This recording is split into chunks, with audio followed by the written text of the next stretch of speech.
all good right here. Hey now, you finally read my comment, huh? Hey everybody, welcome to Certified Unscripted. We are totally unscripted, so bear with us. My name is Rita Haywood. And I am holding it down for Vera Jones, our host, as a producer and the host tonight. So bear with me. You know, last week we had some issues. We had a little issue right there, a little bit, but hey, we're back at it. And all we can do is the best we can do. So you already know right now we have on the screen Penny Toler and we have Ruthie Bolton. What's up? So welcome to our loyal followers and people who don't mind when people mess up. So we are here. Just to kind of regress. If you don't know, or maybe you heard, you know, Vera Jones lost her father last week. So that's why y'all are looking at me, and we got two other people on the screen.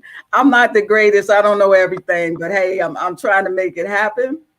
And I hope y'all just stick with us tonight and bear with us as we get through these little hiccups, you know. But let me just introduce Miss Penny Toler, Miss former GM of the LA Sparks, Miss Know It Everything, every inch of basketball. She can tell you whether it's Olympics, NCAA, little bitty, whatever it is, she's got it going on.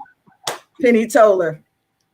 Hey, everybody out there, we back. And like they say, we certified unscripted. Really, don't worry about it. We unscripted. Girl, I'm just happy to see us. We're about to go all things on WNBA. We're about to have another popping show. So we good. You know, I gotta laugh at my girl. I gotta laugh. I gotta laugh. If you can't laugh at yourself, there's a problem, right? Exactly. That's right. Hey, so on my right, your left, we have the one and only Ruthie Bolton, Mighty Bolton. Come on, flex that for everybody. Let them know what time it is. That's on my other arm. Hold on. I'm sorry, I'm in my car. Hold on. Let me get. You know, I got to make Ruthie. You about to make Ruthie pass that car. Absolutely. And right here we have the teaspoon. She's lost though. I lost a teaspoon in my kitchen though. I don't know where she is today. So we just gonna have to hold it down with the spoons ourselves, you know. But we are happy to be back. We are happy to be live. We are happy to have all of you with us. And you know, I know last week a lot of you sent emails saying, "Turn the light on. Why can't we see things?" We ended up having 20 minutes of certified unscripted, but it was a good 20 minutes. But I just want to thank all the fans who are, you know, have our back when we get on the air, and we appreciate all the comments, and you know that we are working to get a number of players on, former players on that you've requested, whether it's, you know, Lynette Woodard, Teresa Edwards. I mean, we have so many people that we're trying to get to. Trust that we have reached out to them, and that it's really a matter of them getting back to us with their schedule and what works for them. So we appreciate you as our loyal fan base. And this week, definitely we want to get to a lot of your questions, because I know that you have a lot to ask and a lot of things you want to know. As Penny said, we will be talking everything WNBA. The playoffs are coming around the corner, and it is getting hot and heated overall. Truly, truly, truly. What's your take on it, young ladies? You go, Penny. That's your world, girl. Well, okay. Well, let's just jump right in. We got some serious good games today. I got my TV on pause, but I'm looking at it. The Suns are up on the Mystics 28-19. That's a big game. It's a big game because Connecticut's still trying to stay in first place. And Washington needs this game because right now they're currently sitting in ninth. So I'm telling you, this playoff race is going to be a doozy. You know, on tap today, we got LA versus Indiana, Connecticut versus Washington, New York versus Minnesota, and Chicago versus Phoenix. Absolutely. Every game, the thing I love about the WNBA with the playoff format that I think was implemented 3 years ago, I forget, was it 3 or 4, because I was in the league forever. But I think it's the best format. Ruthie, are you familiar with the WNBA format? No, I know it changed. We used to have that first round. We used to have one game. But I know it changed now. Don't they have at least 3 the first round? Oh no, it's the opposite. What they have is the new playoff format is this: 8 teams still make it. There's really technically no East and West, and the reason we got rid of the East and West because we felt like, hey, fans want to see the best teams and the best team play. So regardless of you would, because before, let's just be honest, and I'm not knocking the East. I love the whole WNBA, but you would have some 500 teams going to the playoffs where they say, do away with that. Let's just have the best teams go. So how it goes is it's still 8 go to the playoff, regardless of East and West. This is why you fight for number 1. If you finish number 1 or number 2, you got a 2-round bye. You don't come in until the semifinals. If you finish 3, 4, you come in 1 round before the semifinals. Okay, 4, 5, 6, and 7. Oh, they got to play, and it's a 1-game elimination. So basically, 3 and 4 got 1 bye, 4 round, and 1 and 2 got a double bye coming in the semifinals. Some people like the playoffs, and some don't. A lot of people don't like it because they say, the first 2 games is winner take all. You win or you out. Right. And a lot of people say, oh, it should be the best of 3. But I don't think it should be the best of 3. I think it's been awesome the way it is because now if you want, you got to tune in and watch the games, which is going to help the WNBA with the ratings because if you don't tune in, your team just may be out. And believe you me, it don't even matter if 8 can find their way all the way to the semifinal. Right. Because it's 1 game, winner take all. And what do you think about that, Ruthie? Or do you think it should be a series? I feel like to sort of compete with the men. Of course, the men playoff lasts forever, but I would love to see more games. I think that you fight so hard, you get to the end of the season, but it's better than when we were there. It's better than we were there. But I think I would like to at least see, to me, at least each round 3 games. To me, that would be, I don't expect to see 7, but I think 3 games a round would be enough to just, because some night you just on a given night, you just might not have a good night. But I think that we, because I hear a lot of people opinion, like, why don't they have longer, like sometime when the playoff starts and it's over, it goes so fast. So I think we should be given, the women should be given, I think it should be a little bit, not as long as the men, but I think each round should be.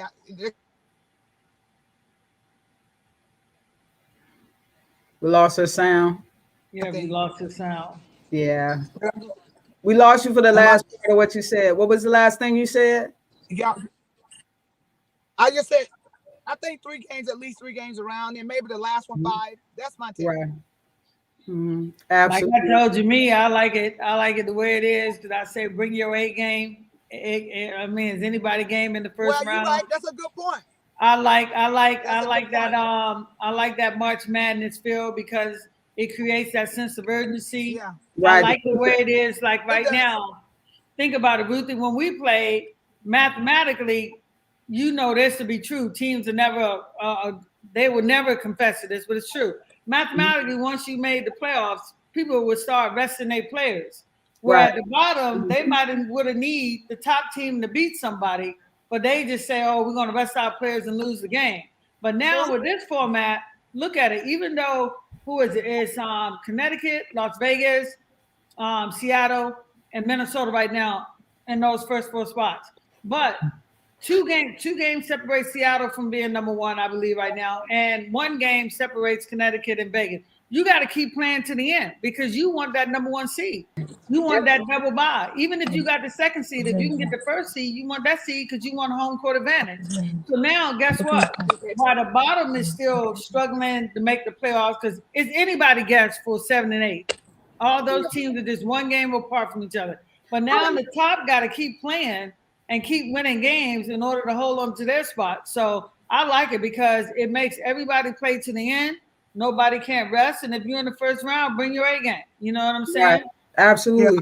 Well, let's talk about it because I think it goes back to the break with the Olympics. I think, you had the teams that had those number of players. Seattle had 4 players on the Olympic team. And then you had a Connecticut who had a Jonquel Jones and other players, and other teams were resting. So you figured, well, they're resting, they're working out, they're getting ready. Connecticut played for the cup. Seattle ended up winning. They're still high from the Olympics, so now they come in. But then now the tide turns because Seattle's been playing and they drop 1, then they drop another one, and they drop another one. So is the actual effect now being felt in terms of the break and people being tired and just mentally not focused, because someone like a Phoenix, on the other hand, who has just a Taurasi, they're ready to move and keep it moving. So what do you think about that in terms of the actual break having effect? Ruthie, what was you gonna say? Well, back to what we were just talking about real quick. I think, Penny, you got a good point, because we don't, sometimes with the playoff with the men, because they got so many games, sometimes games are sloppy, sometimes we can't afford to be sloppy, the women. Right. Sometimes less is more. So I definitely agree, bring it strong. If it's quality, it's important for women basketball. So if you got 2 or 3 solid games, if you went longer, maybe they would sort of, go through the motion a little bit, but now that, hey, you got to bring it. And so that's a good point. But we need to have quality, because of just trying to, for women basketball, to engage the attention, it needs to be quality basketball. So doing it that way, create this sense of urgency, like you said, and create this space where, you got to bring it or you going home. Exactly. I mean, so let's talk about the teams that are really at the top. I mean, you have 4 teams that have basically clinched the playoff spots. You have Connecticut, you have Las Vegas, you have Seattle, and then you have Minnesota bringing up that 4th spot. Everything else to me is a New York traffic jam, because any one game, loss, win, either way can just change the trajectory of all of the teams that are still vying for those final 8 spots. So you have someone like a Phoenix who is on a 6-game winning streak. They've come through. Brittany Griner, got hurt last week. She has a bad ankle sprain. They're doing it without her over the last couple games. So, a team like that, I mean, they're coming to play. They have that playoff experience. So they're going to keep rolling no matter what. Then you have someone like a Chicago who just had a great weekend. They had a great win with Candace coming out and putting up 25 points. But then you say, okay, where was she in terms of her consistency? She had an ankle injury. She wasn't playing. So maybe she had one other game where she really dominated. And then you have New York, who has just dropped one after the other. A lot has to do with the loss of, I forget the young lady's name, who was really a big part of their scoring. Sabrina? Yes. No, the other one. Oh, Natasha? Yes. No, Whitcomb, I think her name is. Oh, okay. You're talking about Whitcomb. Yeah, they got a couple. Yeah, okay. Whitcomb. Right. You have the Dallas Wings. They're bringing up the rear. They're trying. They get 1 point loss to who they played the other day. It was a 1 point loss. Washington, but they were up by 26, and because they played inconsistent, Washington came all the way back and beat them, beat them without Tina Charles. 26. Yeah, they were up by 26 or 23 points. Yep. And when teams lose like that, that's ridiculous. Right. So, I mean, you have a lot of inconsistencies with teams on the bottom. You just never know. Like I said, it's a traffic jam. So, I mean, what do you feel about those teams? And I really want to know at the end what your picks are when we get towards the end. But, right now, with the remaining games, who do you think is going to really be impactful with everything going on? Well, the reality of it is there's only 3 teams to clinch right now in the WNBA odds, and that's Connecticut, Las Vegas, and Seattle. And Seattle, right. I'm thinking Minnesota clinched for some reason. Yeah. Yeah. Minnesota's in 4th right now, but Minnesota actually could get the 3rd if Seattle doesn't wake up, after losing these 3 games. But I will say on the Seattle front and losing the 3, I know in one of the games they lost, they didn't even travel with Sue Bird, or they didn't even travel with Brianna. They came back on fire. They won the first Commissioner's Cup. Ain't nothing bad about that. Each player gets $30,000 for the winning team, and the other side get $10K for the losing team. Exactly. So I think Seattle might be catching their second breath, but Vegas had a little slip up there. Even when they got back, they came out a little slow, and they lost to Atlanta the other day. But I saw they bounce back. Seattle. Chicago, look at Minnesota. Let's pick Minnesota, for instance. All right. This is why I say this championship is really anybody's game. And you might remember from our last podcast, I told you I like Connecticut and I like Kirk. And I told you before that I don't know why it is or how it is, but usually people that win championships, you knock at the door first. And Connecticut's been knocking at the door first. When we first beat Houston, the Sparks were knocking at the door first. When Ruthie and that won, they were knocking at the door first to put us out. Remember Ruthie? And Connecticut been knocking at the door, even though Vegas been knocking at the door too. But I'm gonna tell you something: DeWanna Bonner, Jones, and Brianna Jones, all them. I mean, they're on fire right now. And they like I say, oh well, there's only a 4-point game. I turn my head to look at the TV. Mystics on quarterback. They're only down by 4. But Connecticut, I'm gonna tell you something. If I'm Vegas or I'm Seattle, right now, I'm fighting down the stretch to get that number 1 and number 2 spot. And I know Vegas is sitting in number 2 right now, but if I'm Vegas, I'm trying to get number 1 because I'm going to tell you something. They got an awesome crowd down there in Las Vegas, and that would be a serious home court advantage if they can get to number 1. Right. You know, so my thing would be is at this point, you got to race to the finish and you got to go get it. Right. You know, for the teams like Dallas, I looked at all their schedules. And out of Dallas, New York, Washington, and the Sparks, Dallas has the most favorable schedule that they could possibly, if they could win some games, to solidify themselves going into the playoffs of 7 to 8. They'll either do it or they'll shoot themselves in the foot or in the face or in the head, whichever one you want to call it, by not playing consistent basketball. Because I'm going to tell you right now, like New York, oh my God, they last 6 games, 4 of them against the top 3 teams. Mm-hmm. You know, I'm looking at this piece of paper. Washington, they have 7 games left. 5 of them are against the top 4 teams.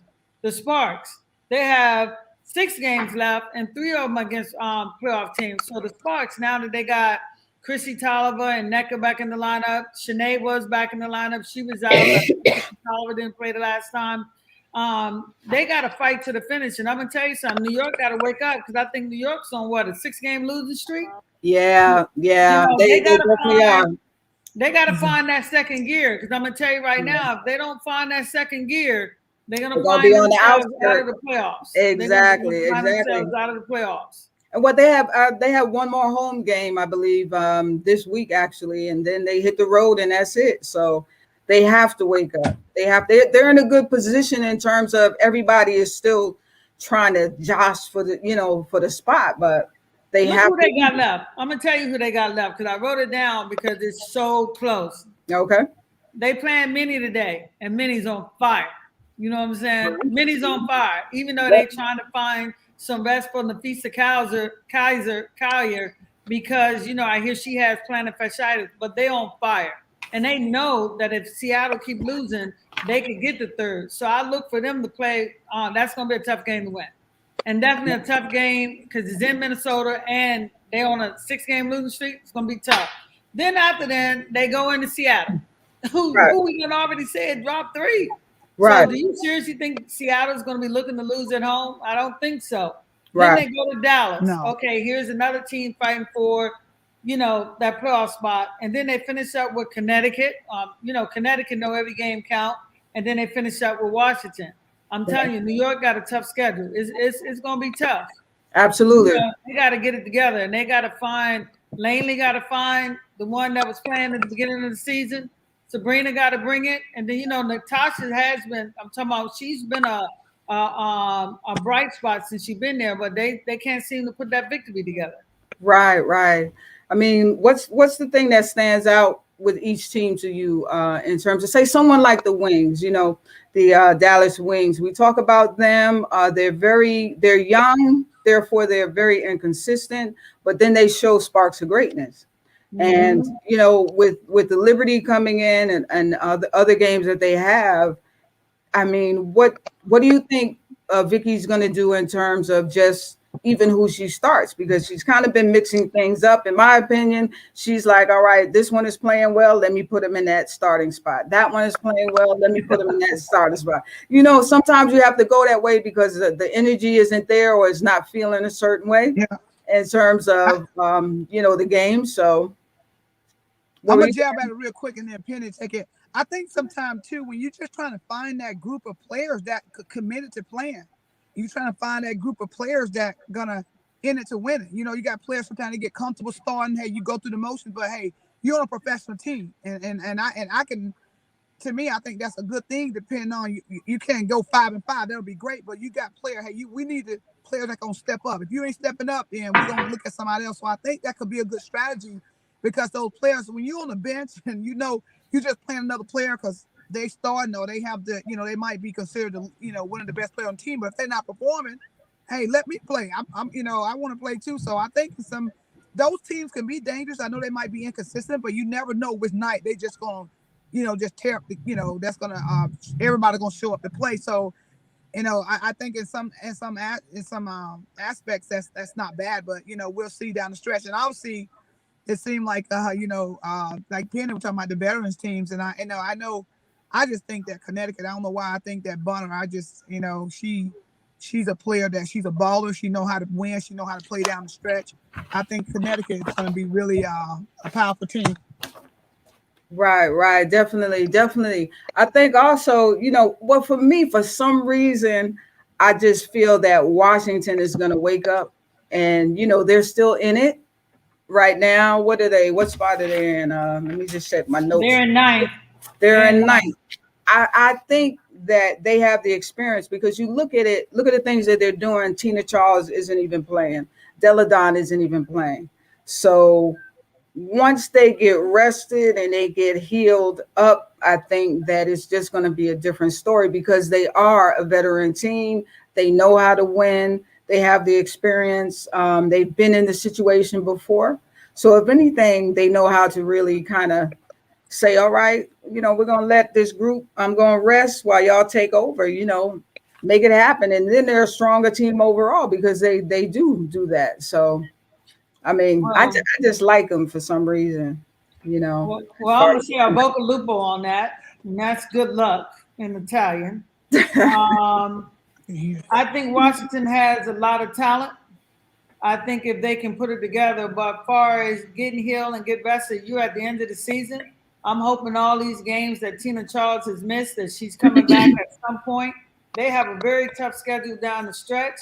It was really awesome to see Elena Della Don back in the mix. Now it's going to come down to, can they get that team to gel with those two people back in the lineup and get them to gel quickly? Because anybody knows if you played a competitive sport, when you get to this point at the season, it's about momentum.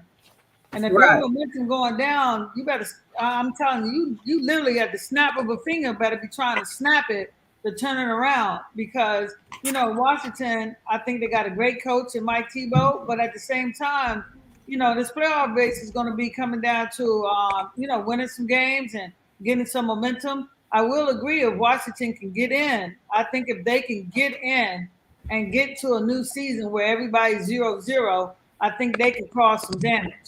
Back to Dallas. Like I told you guys. Back to Dallas. Yes. They're one of my favorite teams to watch, because you never know what's going to happen. I love the young guns. I call them the Mavericks because you never know what's going to happen, right? Exactly. But I tell you, Vicky needs to sit down and ask them. Yeah. And say, hey, it really ain't even about coaching at this point right here. Right. It's about consistency. Bringing your game because you cannot get how many games they got left? 6. You can't get to this point and think I need to coach you again, coach you in games. I know they're a young team, but guess what? Everybody that's in this league, been all world or all med, all American on somebody's level. So you already know it's time. So now it's about how bad do you want it? Are you willing to do the things to go get it? Right. And if you're not, then cry when you're at home. But right now, you got to give everything you got. I don't care about your age right now. Now you got to bring your A game and you got to come ball. Because I'm going to tell you something. If they could get in, whoever they playing, Dallas is capable of beating anybody they playing. Mm-hmm. True. Do I think they're going to the semifinals? Maybe not. Because I do believe that there's a huge component of this league about experience and having veterans. But I think they're a dangerous team. But right now, they're in danger of being out the playoffs. And I'm going to tell you right now, I'm hoping they can get one of those spots because I'm going to tell you something. Those young guns going to make it real exciting. They're going to make it real interesting. And if Vicky's changing the lineup, I haven't watched them since after the break and switching the lineup. I'm sure that's her way of trying to find out who wants to work. But she needs to sit them all down and be like, if you don't want it, go ahead and cave it in now. Let somebody who does want to go there. Right. But don't be fooling the fans. Don't fool the fans. Don't fool the organization. Because I'm gonna tell you, if they can bring it, they're a scary team. They're the most scariest team in this whole league to me. The most scariest. Right. I definitely agree with you on that. I mean, they're just an exciting team to watch. And then you say to yourself, dag, if they, add a few different components, maybe going into next season, they're really going to make, challenge a lot of the veteran teams. But I think they are the most exciting team to watch. I like them, and I like Connecticut in terms of just how the teams have gelled and how they come out the pack ready to go. But it all depends what's really going to happen. Well, let's give some credit to Kurt too. Kurt, Kurt was an assistant coach with Los Angeles Sparks when he first came in the league. Okay. Kurt, I think, is a very, very smart coach. He eats and drinks basketball. You notice with Connecticut, they're always going to be ready. It's just like 2 years ago when the Sparks played them and we were the experienced team. And this is what I mean. Right. Kurt had his team ready to go. He had them playing harder than us. I even try to tell our players that, you know what the saying go, Ruthie? Effort, listen to me out there. Effort beats talent any day of the week. Exactly. And they drug us. Believe me when I tell you they drug us. The Sparks. Yeah. I was like, hey, I thought I was gonna have to get some milk cartons out. They drug us. They beat us in every way, shape, and form, because you can't just think because you have the experience and we had the big names and we had the titles. Kirk had his team they're going to be well coached. He had them prepared and he had them playing hard. And that's what you need to win a championship. And like I said, everybody's talking about Seattle. Everybody's talking about Vegas. But I'm going to tell you something right now. Connecticut could win this whole thing. Absolutely. We have some of the fans checking in. We have our regulars, Trisha. Hey, Trish, how you doing? Always good to see you online. Let me see. There was someone here who had a question. Imani Williams. Hi, Imani. How you doing? She feels that Tina Charles, she's leading the league in scoring, but she doesn't think she's going to win MVP because of the team's record. What do you think about that in relationship to what she's saying? Well, at the end of the day, you do got to win. That's you, Penny. Yeah. I would say, hey, you too, Ruthie. How do you feel about that? Me, like if I'm looking at, I don't say you always have to have a winning record. If she can get in the playoffs, right, I say she got a great chance at it, because think about it. She played more than 3/4 for the season without Elena. Right. Played more than half the games without Cloud. I think that people forget that Natasha Cloud was out for a long time. Mm-hmm. But then it's going to be hard to pass on what Jones been doing, Jackwell Jones, what Dewana Bonner been doing, mm-hmm. What Asia Wilson been doing, what Chelsea Gray been doing, right. Nafisha, when she came back, Minnesota was a different team. But right. I definitely think it's not helping her being out these games, because at the end of the day, you only as good. What have you, in the words of Miss Janet Jackson, what have you done lately? And right. now lately, look at Connecticut, who was in third. They done jumped to fourth. I'm like, Ruthie, I love me some Dewana Bonner. She done been there, done that. I believe she has 3 titles with Phoenix, and Charles definitely was the front runner. But if the Mystics don't make the playoff, there's no way they can give her MVP. If they make the playoffs, okay, then I can say then she could, because like I told you, Elena wasn't there, Natasha wasn't there half the time. But I think she's coming up against some heavy hitters for that. Right, absolutely. I mean, she's having an MVP season, but it has to go hand in hand with how you push your team out there, and if you make those playoffs. And they're really, you got to make the playoffs. They got to make the playoffs, and they're struggling down there at the bottom. But she is MVP. She's just doing it, I mean, she's just doing it. We have some other questions here. I want to get to some of the fans. What were you saying, Ruthie? Go ahead. I'm going to look at some questions. No, just real quick. MVP stands for most valuable player. Right. And to me, even though she might be leading in scoring, another player that may average 20 points, 8 point less, but they valuable to their team. Their team make the playoff. They're actually the second half. So I think you do need to look at more than just scoring. And if your team is not making the playoff, I think to me you have to be exceptional in all categories to make it in your team. Absolutely. And you take a Brianna Stewart. They should be up for. Well, I'm sorry, Ruthie. I should let you finish. I didn't mean to cut you off. No, I was going to say, you take a Brianna Stewart, who is easy to look over because she make it look easy. Right. But here's another one like Asia that's always consistent. You know what I'm saying? Mm-hmm. Consistently good. It's like I say, Washington. Even to be considered, Washington got to make the playoffs. If they don't make the playoffs, that's a wrap for me. And I love tennis talk, but that would be a wrap for me. Absolutely, absolutely. We have women's basketball who's following along with us, and they're talking about Skylar Diggins, who's been having a great season lately. When she was here in New York, she had a phenomenal game, and she's just been really on point since she's gotten back from the Olympics. They had a question though regarding Sabrina Ionescu in terms of why isn't she living up to the hype that she had when she first came in the league, especially with the Liberty. So now's the time she really needs to show up and play ball and show us what she's made of. What are your thoughts on her? What do you feel is going on with her as far as her play this year? Ruthie, you want to comment, Ruthie? No, you got it. Okay. Sabrina, think about it. She was balling at the beginning of the season, and that's why I tell people the WNBA season is a long season. Right. I do believe that she is a good player, and think about it. New York did a lot of their damage and played very, very well without Natasha Howard. That's what people forget. Right. The missing pink, even though Sabrina's name is the name out there, like Ruthie said, I don't think she's the MVP of the team. That's Langley, Benaja Langley.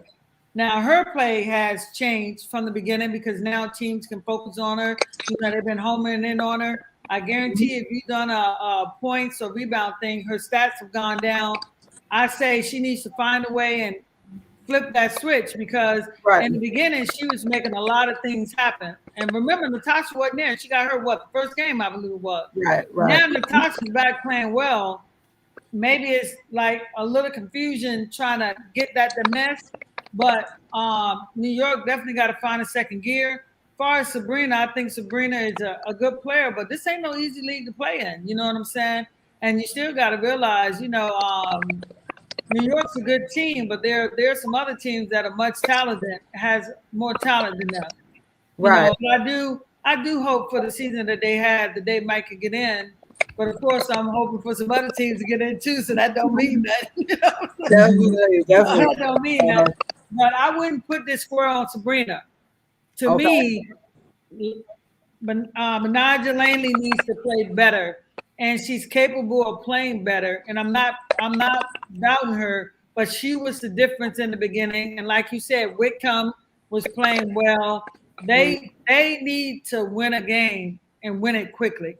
Yeah. And unfortunately, I don't think that's going to be against Minnesota. Well, you know what? I think Laney has stepped up, but I think at the same time she's kind of hesitant. For the fans out here who don't know, if you want to know some history, her mother is Yolanda Laney, and Yolanda was a phenomenal player, Olympian, national team, just one of the great all-time players. Where did she go? Cheney. Was she at Cheney? I want to say. But, her daughter is now playing for the Liberty. So the apple doesn't fall far from the tree. Watching the games last week when she played against Phoenix, she came out. She looked like, okay, I'm going to take charge because they seem to don't have that take charge person. But she stepped up and it's like, all right, come on, y'all. Come on, Sabrina. Come on, everybody. Follow her. But the energy wasn't there. The rebounding was just horrendous. It's like, what's going on? So I think they're still discovering who they are, and they're trying to figure out what roles they're going to play in terms of their position on that Liberty squad. there's the only leader I could say right now, I would say is Lainey and Sabrina Ionescu, but they need to just be consistent with what they're doing. They really do. But Lainey gonna be something else. Y'all gotta watch out for her for sure. Well, in the beginning, she was having an MVP season. I think you guys mentioned that when we were talking when we first came on. She was having an MVP season, and some of that and done fell off. And let's just give it 50-50. And when I say 50-50, I'm looking with my GM hat now, right? Right. What I mean 50-50, when you got a player struggling, now that coaching staff got to switch some stuff up. Right. Try to get her some easy baskets, try to get her some easy looks to get her back going. And that's when I said that 50-50. The player got to come with the energy. But now teams done played you twice and teams done scouted you. This is where the staff got to be able to come with something different. You know what I'm saying, Ruthie? Absolutely. They need you got to switch it up, not make it so easy for teams to guard you. Don't make it so easy for her because this kid can shoot, go off the dribble, do a lot of things. Now you got to start mixing it up, and get and the games I watched Sabrina play, I don't know if she ever takes 10 shots a game. Now I need you to start looking to get your own because she can help them. Right. Yeah, you definitely got to mix it up, and you got to mix it up, and you can't be predictable, and there's more than one way to skin a cat. So it's more than one way to skin a cat. So it's like you got to say, hey, you know what, and you do, and that's then when the playoffs down the stretch, you got to find a way. You got to find a way, and if you can't become, like I said, predictable. And so I think that has a lot to do with, like I said, the player bring the energy, the coach got to look at this. And when you watch film, it's like, hey, you know what? And teams pick up on you. And so you got to figure out how can we still get you open? How can we get something where you going to, that you going to look good? So I agree with you. Give her some shots, give her some situations. And then I don't, sometimes too, you might have to, defensively too. I'm like, sometimes your team is stagnant offensively. And the other players got to step up, Sue. They got to step up to create pressure. I mean, that's what made, Jordan was amazing. We know Jordan is Jordan. But, when Jordan struggled, Pippen stepped up. Right, exactly. Pippen stepped up and did what he had to do. So it takes a team effort, and people got to stop standing on the sideline looking. But, hey, you know what? Okay, that's my chance to shine because the star is struggling. So let me get up there and somebody look at me, So other teammates it offers a great opportunity for someone who maybe is getting those minutes, but they're not really in that rotation that much. Step up in there and do something and make yourself known. It's a perfect opportunity overall, And so I'm gonna say this to New York out there. Everybody in New York and any of your players, you can send this piece to them. Here's what's gonna happen in the New York situation. You're in a situation where they really ain't got nothing to lose. And they need to go back to how they were playing in the beginning, playing with fun, enthusiasm, and not even looking at the playoffs. We're trying to win one game at a time. But I'm going to tell you something. New York, hear me when I say this. You're not getting in the playoffs by hoping that other teams lose. You're going to have to do something to help yourself. Exactly. If you seriously think you're going to look at these other teams like Washington now struggling and hope that they continue to get beat and you stumble into it, it ain't going to happen. Right. Washington's going to figure it out. We know that because they got veterans. They're going to figure it out. Right. New York, if you want to get in the playoffs, you have to win some games to help yourself because it ain't going to happen if you think you're going to stumble in there. Absolutely. Absolutely. That is so true. And I think once they realize that, everything will change in these last, 6 games? They having fun.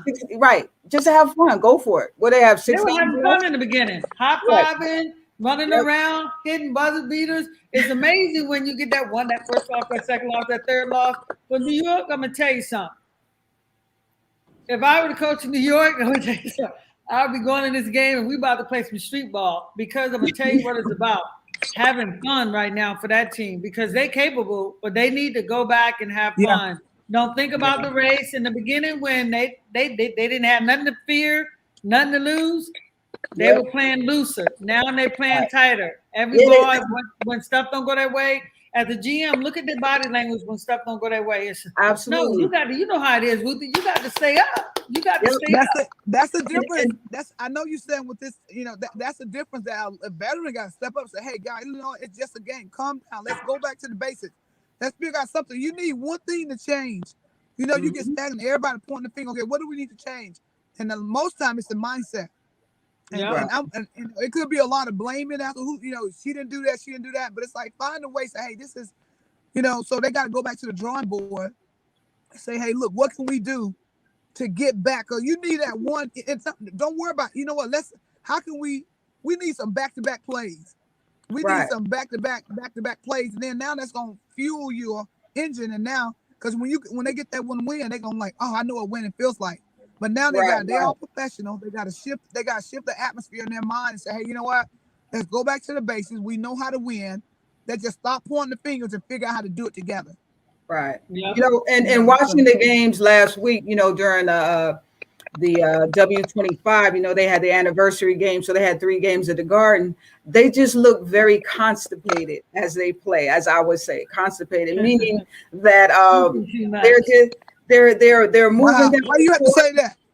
What they're constipated. It's like they're thinking too much, and like Penny said, they're not having fun. It's like something is hanging over their head, and they're not sure if they should do this or do that. The only person that I felt was really fluid was Laney. Everyone else, man, I hate the fact that they got the girls up in there and they not rebounding. And they had the opportunity. It's just the effort was not there. It was just not there, but hopefully they'll heed your advice, Penny, and they'll try to find something to spark their joy again, because if not, they're going to be sad as all get out, not making the playoffs and everything else. They have an opportunity. Hopefully they'll take advantage of it right now. But I do have one more thing I wanted to say. It's like Ruthie said too. And this ain't got nothing to do with going in the basket. Go play defense. Even if you win 3-4, you win 4-3. Like you said, Ruthie, play some defense. Go play some, because that could change the whole thing. If they just play some defense, because like you said, with the rebound and not rebounding, if you rebound, that's just effort. That's just effort. First, and the offense usually take care of itself. Yep, that's just effort. I mean, you don't know how many times they just turned around and just ran back down the court, and I'm like, what the hell? Trish here online says, they need to go watch some Spoon tapes and really understand how the Liberty used to play and what got them where they did at that point in time. And that was the intensity of their game, whether they were winning or losing. So maybe she's right. They need to put some Spoon and that starting 5 from back in the day, where they had a lot of pride in whether they won or lost. You can't win and be like, all right, well, let me just go get a shower, go home and get something to eat. That shit should be, that should be keeping you up all night, but hey, players are different now. They're protected. But I had a question. Darren Jones, how you doing, Darren? Penny, where'd Ruthie go? Anyway, Darren Jones. She went to Pump I'm just joking. Penny, Darren Jones had a question for you and Penny. Let me see if I can put it up here. He wants to know, Penny, Ruthie and Penny, y'all have played with legendary centers. What's missing from Griner's resume for her to be considered in the category of Leslie and Griffin? Well, what do you think about that? I think Brittany is a very, very talented player. I think this year she came out playing. I think that's the reason why Phoenix is in the position that they're in right now, because remember they started at the bottom. Right. I think, the thing about Yolanda, and I'm not saying that Brittany don't have it, because I do think Brittany plays hard, but I just think Yolanda and Leslie are consistent, and they're consistent over years. Right. It's not like just one season or 2 seasons. I do believe that Brittany has grown and gotten better. Absolutely. It's not like she's far off. Brittany will go down in history as one of the best centers in the WNBA. Right. And like I say, I do believe that she's a huge reason why Phoenix is up at the top right now. And granted, that leadership of Diana done came back. Skylar is emerging and finally, immersed herself in Phoenix. But to be honest with you, every game that they done came back after the Olympic break, Brittany might be averaging about 25 points if you just look at those games. Yeah. So she's doing her part, and I still think she's playing hard. She will be one of the best centers to ever play in the league when it comes down to it. But the point was, Lisa and Griffin, they were special. Brittany's special too. But I just think that consistency. I think if this is Diana's last year, if this is Diana's last year, we don't know. But if it is, then next year it's going to really show how grown Brittany is, because it'll probably be her team and what she do at that point. And then I think after then she can solidify herself in that Griffith and Leslie category. Right. I definitely agree. Personally, I think she's having a phenomenal year with her play at the Olympics, her play prior to the Olympics. I think she's really coming to her own and realizing that she can dominate this game, and she is going to be a special part of the history of the game. All she has to do is show up, play as hard as possible, and recognize and realize that really nobody can stop her. She's a big girl, but she moves well. Her footwork is phenomenal. Her moves, her little drop hook, whatever it is. I mean, I think she's really worked on her game overall, and being a part of that Olympic team and those coaches, they've actually added to her arsenal of play. I like Brittany a lot. I think she's definitely going to be there, but it's just going to be like, at the end of the day, players like Brittany, like anybody else, is judged for the playoffs. Right. And so here we go. And I look for her to show up and show up big. Right. I think that will be the final statement in terms of what she leaves on the table this year. If they get to that playoff position, she'll definitely be a major part of it. Right now, out with that ankle, it'd be interesting to see how they bring her back.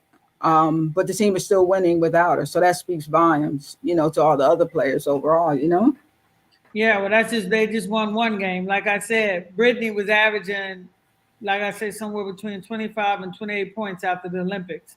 And they played the one game. And let me see who they got tonight. Oh, they playing Chicago tonight. This is going to be a real big test. They're at home. Yes. They got Chicago. I hope Brittany can get her ankle together, because I want to see these matchups now. This championship is going to be one for the ages. So I'm hoping that all these good teams can come in healthy. Right. Okay, for sure. We have some questions. People want to know your opinion. We have Jimmy Boy. Hi, Jimmy. How you doing out there? He says, is Lisa Leslie the best center ever? WNBA and USA basketball. I mean, what are your thoughts on that, being that you are personally tied to her, or were personally tied to her as her former GM? Well, as far as I'm concerned, she is. Once a spark's always a spark. Okay. Hey, I'm going to be honest with you. Lisa, I'm going to tell you something. And I say this to anybody that I ever lay odds on. I'm going to tell you what I love about Lisa. I keep telling everybody just think like Lisa, just this pretty face and right on the floor. But I'm going to tell you something. You ain't going to meet nobody that work harder than Lisa Leslie. And I tell you, to do what Jordan did, what Kobe did, LeBron did, and I'm putting Lisa in that category. Okay. Coming with her best every single day. Lisa came with her best, and it's tough to run the race from in the front. But of course, you're going to get some people out there, and, just being fair and being honest, you're going to have some people that were before our time going to say, hey, Ann Donovan was the best. You know what I'm saying? Some people going to say, if you look at Katrina McClain, if she was the center, some people going to say Katrina McClain was the best. Now, some people look back, they're going to say, hey, what about Janice Lawrence? Because Janice Lawrence, now, that was my girl. I love me some Janice Lawrence. Absolutely. So I think if she isn't the best, she's in the company of a lot of the best. But if you're going to ask me that question, I'm going to tell you right now, it's always going to be LL for me.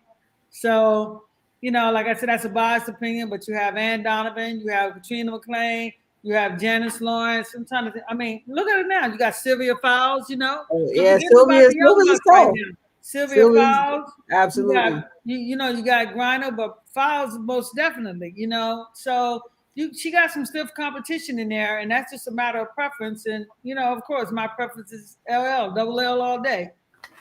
Yeah, definitely. I think, I like Lisa. Yeah, but say y'all Lisa. Like I told you, I'm biased. It all depends on what you're looking for, as far as the style of play or whatever it is. But she's a champion. You can't deny that, and that's one of the key things. So we had a couple of questions. Susan Wick says Lisa is the best ever. So obviously we agree with you, Susan. We had a question that I thought was interesting. Let me just look through this right here. Come send your questions in. We right here answering them. They were talking about Jimmy Boy again. He asked Penny. He said, "How was Joe Bryant as a coach for the Sparks?" I can honestly tell you, and then I'm gonna put a question out there to you guys. I can honestly tell you, I truly enjoy working with Joe Bryant, and not because he's Kobe dad. Joe, I thought was smart. The girls liked him, and that does matter in the WNBA. Right. I thought he came to work. Joe has a pro mentality. And that's a tough situation. And this is funny because Johnny, JB, when I say JB, that's Johnny Bus for you guys out there. Johnny and I were just talking the other day. That's my guy. Everybody know me and JB, that's my guy. Mm-hmm. And we were talking about the different coaches that we done had. Mm-hmm. And one year, when the team was sold to Kathy and Carla, Joe Bryant was the coach that year. And, they wanted Michael back, and we brought Michael back, right? Because Michael had won, and they were fans. They bought the team. But, just being honest with you, and I love me some Coop. Coop was like a brother to me. Right. But Joe actually was doing an awesome job. So for all you people out there, know the GM doesn't have the final say on everything. We have a big opinion. But I thought that Joe probably could have got us to a championship, and obviously we would never know. The girls liked him. He always came prepared for the game. He was a pro coach. I always wondered why another team didn't give Joe a shot, because I really, truly, truly enjoyed working with Joe. He was one of my favorite coaches. There's really only one coach in Sparks history that I never liked working with, and y'all can read about that in my memoirs when I get around to it. And all the rest I enjoyed them, but Joe, I really liked working with Joe. Okay, definitely. Well, we that was one of the questions explicitly for you, Ruthie. We have one here for you regarding Katrina McClain. A fan wants to know, one of our loyal followers wants to know, how was it playing with her overall? Period. Oh man, Katrina was. Man, you knew when she got the ball, she was gonna score, and if she missed, she got her own rebound and went back up. Hey, listen, and listen, she could run like a reindeer. I even tried it about 4 years ago. I tried to get her to come out of retirement to play with me in the 3-on-3. I said, Katrina, please, I beg you, do I need to come to your doorstep? Like seriously, she was really that player and really played. Her jumping ability. And then sometimes I think she could have even been better. I think she was so talented. Right. And there were times where she was just you just knew it was like if she got her hands on the ball, it was hers. But she was if she had the best hands, and then to me she just ran so well. She could have played a 3, but yeah, she was amazing. I'm trying to think who would I compare her to? Now. In the league now, who would you compare her to? Is there anyone at all? Penny, you might know. You sort of familiar with the girls. You would have to, and see, that's the thing. Like you said, Katrina could play 3, 4, 5, 4, 5 easily. Now, but she don't have the body because Katrina had a strong, powerful body. Yes. It's a little different because Asia, their games are nothing alike.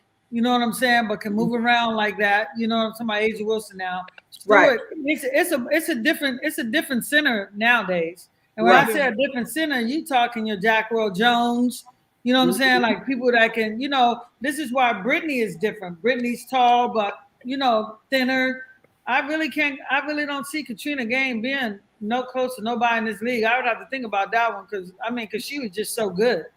Yeah, Katrina was good. She was lightweight, she literally, she was legit. She legit had a beautiful mid-range jumper, like that just her little high shot with her touch, and then she was long. Right. Just a player that, man, I'm telling you, she was I played with her in Turkey right after the Olympics, and we were picked to win the cup. They paid her a whole bunch of money. They gave me crumbs, but she was the highest paid at that time, and we were getting ready. They picked us to win the cup or be in at least the final. And she got injured. I think that long year being together with the national team, and we got over there, and her knee, she had to get a scope, and she didn't want to get it there. So they said the only way they would continue to pay her, she had to get it there. She said, "I'm not getting it there." So when she left, the general manager told me, she said, "You know what? To be honest, because we lost 2 close games, with her. She wasn't 100%, and mathematically we could not at that time have made it to the final or something like that. So they just said, he said we're not gonna play." So she said, "I'm going home." So I hated that too, because I was really excited about what we could have done. But yeah, she was a superstar over there, and just could do, because as a matter of fact, she would shoot threes sometimes too. But she was just that player. It was hard to defend, and she was just a great teammate. And but yeah, so but yeah, but yeah, she said, "Ruthie, leave me alone. I ain't coming out. I got 4 kids. I ain't got time for all that." She got 4 kids. And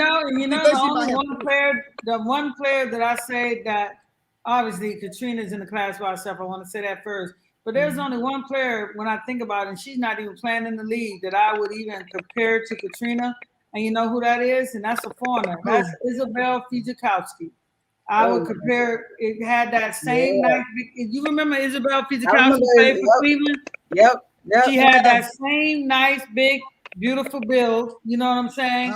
Could run the floor, could shoot, could handle the ball. That's the only player that I would say. Like I said, don't get me wrong. I'm gonna take Katrina, but that's the only player that I've seen play in the WNBA that is anywhere close to the game that would be close to Katrina, and that's Isabel Fizikowski. And trust me, these players today wouldn't even know Isabel Fizikowski. Right. She had that beautiful big body, and she could move around and do a lot of things. And she caused a lot of problems. Her and Miss Grasshopper up there when Cleveland was in the league. Yes. I think we're going to have to put up some clips, some past, what we say old time classic clips of some of these players, so people can really understand the amazing talent that they possessed. As we move forward, so many people have asked us to have certain people on, and trust, we are working our butts off to make sure they come on. Some players want to be involved. Some players just want to chill and not really be out in the rah-rah of much of anything. But I have LaTanya Watkins. She's telling me, my pop says get Teresa Edwards on the show. He loves her. So we have so many fans that are excited and want to see a Lynette Woodard. They want to see Teresa Edwards. We had Gail Marquis on the other week, and she was actually phenomenal in that she gave so much insight and history to a number of things that are going on. So trust, we read your comments. We look at your subscriber information when you send, and just know we're really out here trying to get these people on the show, because LaTanya, we don't want you to get in trouble with your pops or anyone like that. But LaTanya also gave us a bit of information. She says that Shaq's daughter Myra O'Neal will play for Coop at Texas, so Texas Southern. So that's major. I saw that. Yeah, that's major. Thanks for the info, LaTanya. We're gonna have to look at your stuff before we start our show. I know, that's right. I got a question for this group. Okay. 7th and 8th. Who do y'all think is gonna get in the playoffs? Who do you think? You got Vegas, where you got Connecticut, Vegas, Seattle, Minnesota, Chicago, Phoenix. That's 6. 6. Who's the last 2 teams to get in? I say Washington. I say either Washington and New York or Washington and Dallas. Not the Sparks. They got Sinead back. Toler. I say Sparks in Dallas. Really? Sparks. Okay. Yeah, I like Sparks. Well, what's the schedule looking like with that? I mean, well, the Sparks got love. I'm looking at my page. They got Indy, Minnesota. They got Indy tonight in Indy. Right. Hopefully everybody's healthy. They got Minnie in Minnesota. Then they got Connecticut and Seattle at home. The Sparks have been playing great at home lately.